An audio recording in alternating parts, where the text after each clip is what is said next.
Hello guys, and welcome to the start of a new series on my channel called the Story Build series. So in this series, we're going to be recreating and building places around the world that have got a sinister or scary story behind them. We'll go over the history and legends surrounding this place, where I will share facts and photos and stories about the actual place in question.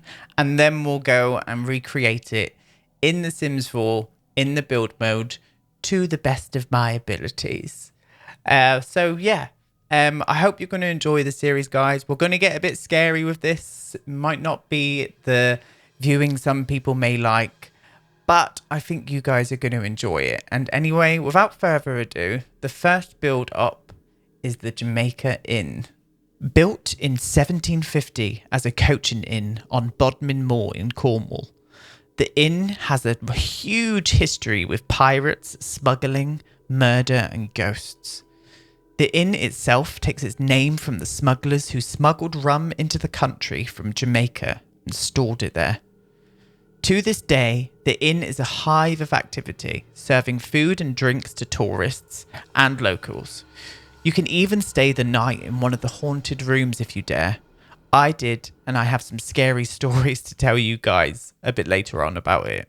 A novel which was written, aptly named Jamaica Inn by renowned author Daphne du Maurier, was first published in 1936. Dame Daphne was born in London on the 13th of May 1907. Daphne herself lived at the inn for a while, which is where she got her inspiration to tell the story of the goings-on there. She spent much of her life in Cornwall, where most of her stories are set. The more famous she became, the more reclusive she was. A movie by legendary filmmaker Alfred Hitchcock and based on du Maurier's novel was released in 1939 to critical acclaim. Many ghost stories surround the Jamaica Inn. One in particular is well documented. It is believed that one misty Bodmin Moor night in the early 19th century, a stranger believed to be a revenue collector came into the bar area and asked for a beer. Before he'd even had a chance to finish his drink, he was called outside by someone, and this was the last time he was ever seen alive. His body was discovered on the moor the next day. The cause of his death and the identity of his murderer remains a mystery to this day. After his murder, his ghost was said to have been seen on numerous occasions. Fast forward to the 20th century, people began to report strange sightings of a translucent man dressed in a 19th century clothing sitting on the wall outside of the inn. Landlords of the inn began hearing footsteps of someone running into the bar after it had closed for the night and everybody had gone home. People suspected that he was returning to finish the beer he had left before he was brutally murdered. Even noises of horses and carriages have been heard by numerous guests who have stayed in the inn up to this present day. The sound of their hooves and the sound of the carriage wheels rolling on the cobblestones outside the inn are being reported by numerous people. So, there you have it, my friends, the Jamaica Inn. I'm going to go ahead now. We're going to get into the build mode and we're going to build this inn, and I'll share some more scary stories, personal scary stories, and also some other myths and legends about the place. I'll see you in a bit. So, my friends, welcome to a new series on my channel. I am so excited about this series. I cannot wait to start doing this with you guys. I think we're going to have a really good time with this series. It's been in my head for quite a while, and I thought, what better month to release this series on than October itself? So we are going to be recreating, as I said, places around the world where spooky happenings have happened, or the place is renowned for being haunted, or paranormal experiences going on there. And we're going to build them, share some facts, share some stories and some spooky photos, etc, and go ahead and do it that way. I think it's going to be quite a good series, and I'm really excited about us delving into this together in the spooky month of October. What a perfect month to bring out this build series. Now, the Jamaica Inn So this is me recreating it in The Sims 4. It's quite hard to recreate something from real life into The Sims 4 because of scaling. Scaling never tends to happen 100% accurate in The Sims 4. So what I've done is built it to the best of my abilities, mainly from my own memory of the place. I've seen a few interior pictures here and there and a few videos on YouTube and stuff about the place on the inside.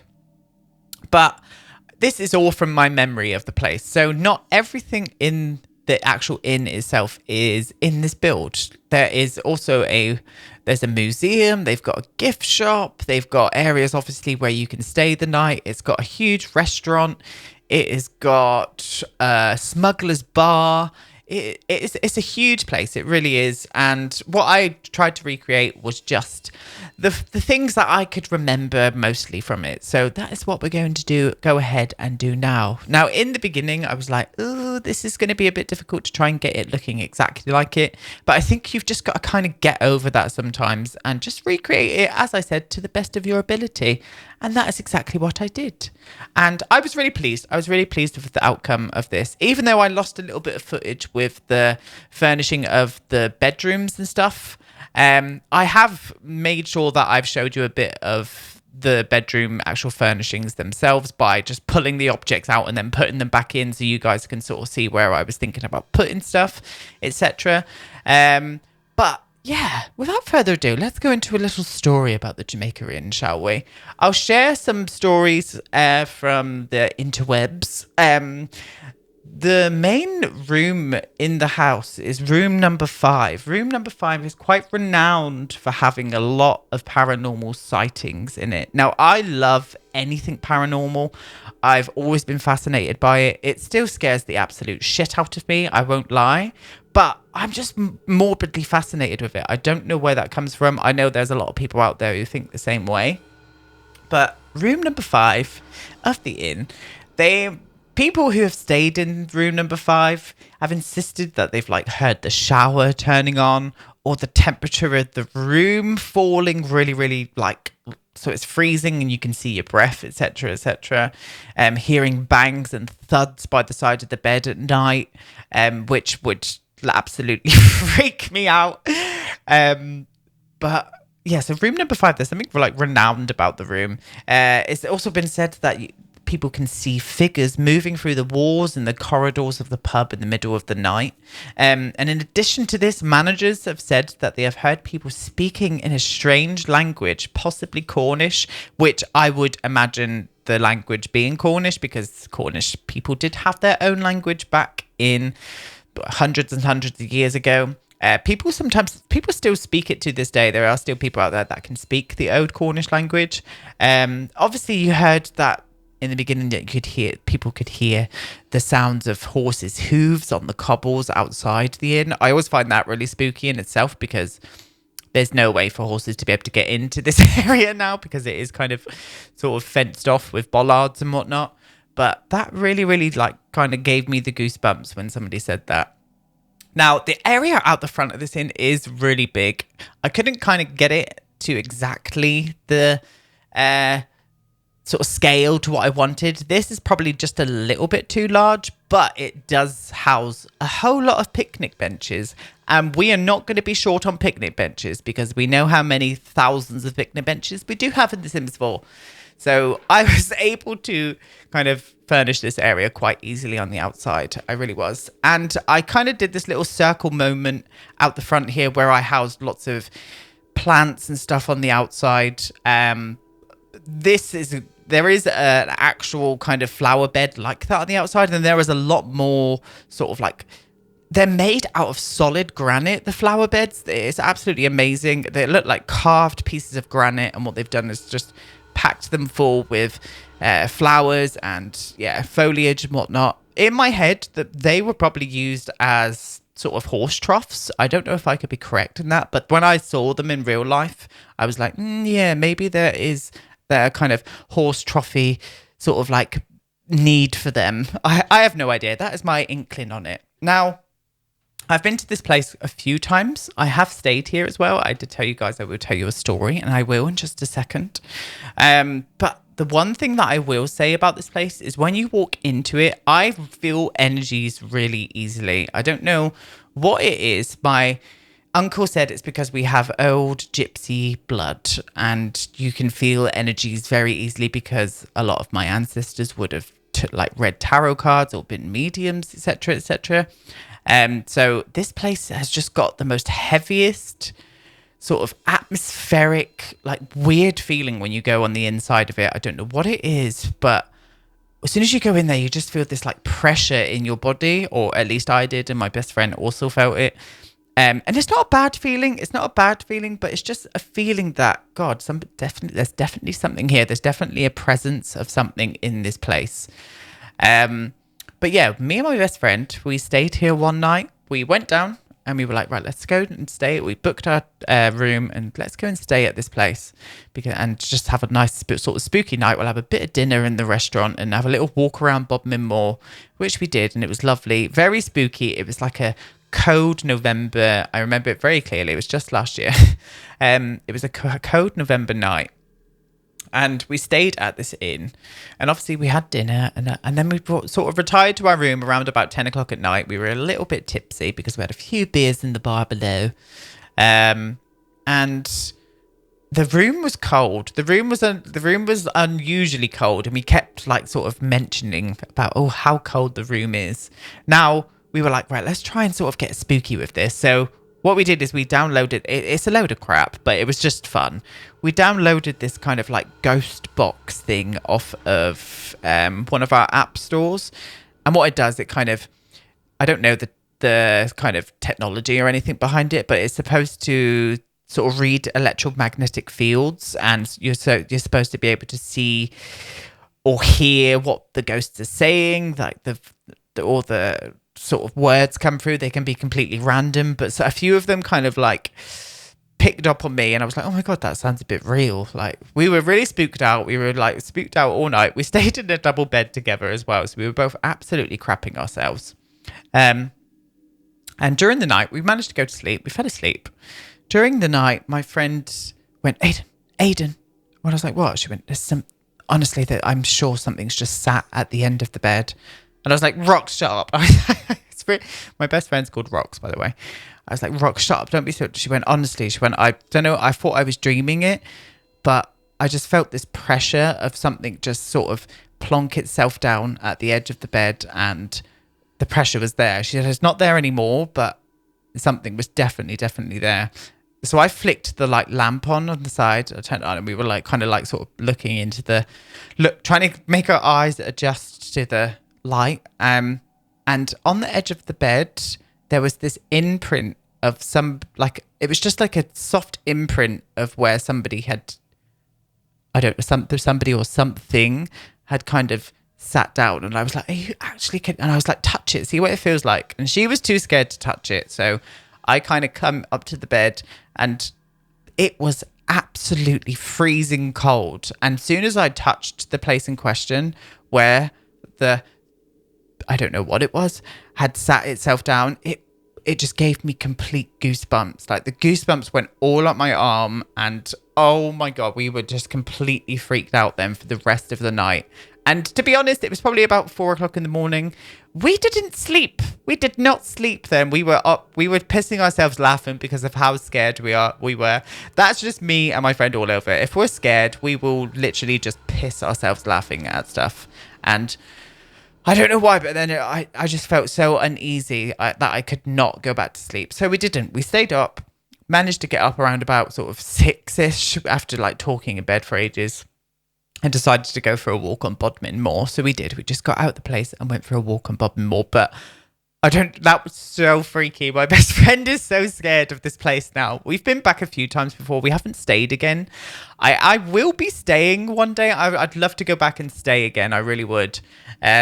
I'm just going to say a bit about what we're doing in this build. You can see what I've pulled up, this kind of wooden post thing that lays on the floor. That's from Debug. And what I've done is lifted it up with the 9 key to make it act like the beams on the inside of the place itself, because they've got these amazing beams going all around the Smuggler's Bar area. So just in case you're wondering, why is all these wooden things in my way? It's because I really wanted to recreate that in The Sims 4 itself. So yeah. Yeah, ideas for this place, ideas for this series in question. What I'm going to be trying to do, and this won't be for every single one, this will be for kind of local areas around me. I'm going to go and stay at some haunted places, or places that are supposedly haunted, and I'm going to record a few things there as well. So I'm going to mix in a little bit of real footage of the rooms and stuff, and then we'll build the rooms, and I may even do like little semi-vlogs. It won't be anything great just yet, because I will only be using my phone camera until next year. I'm going to be getting a proper camera next year. So let me know if you guys would be interested in that, because I think that could be quite fun. And then you could see the dynamic of me and my friend absolutely pissing ourselves at being frightened off of our tits. So yeah, let me know what you guys think of that. So the interiors to this place, it's really, really charming. It really is. Obviously, it's still got this kind of oppressive atmosphere to me, but it's still very charming. Wonky walls and wonky floors. The ceilings are really low. A typical English pub, really. It looks like a typical English pub on the inside, and I absolutely adore the interior of it. So if you want to have a little look online, just go and have a look at Jamaica Inn Cornwall and just have a look at the interior pictures on the inside. Again, I tried to recreate it as best as possible. But yeah, anyway, this is me quickly pulling in stuff to the rooms. I know it's naff, but my recording software just completely derped out, and I don't know what the hell was going on with it. So all I could do was just pull in stuff from the floor, and yeah. But I will show you a proper tour of the rooms in the video tour at the end, as I always do. Now, this is the gift shop section. So I pulled out a lot of objects from Debug.